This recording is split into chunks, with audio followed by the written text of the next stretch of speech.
Hi, this is Jesse with Land Rover Jaguar Gulf Coast, and today on Tech Tuesday, we're talking brake pads.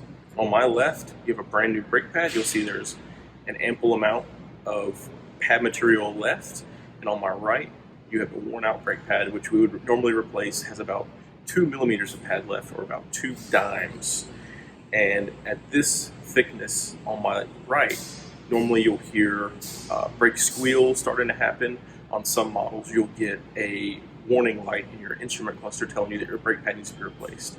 At that time, you'd bring your vehicle to us, and we would inspect your brakes and let you know what front or rear axle needed to be replaced.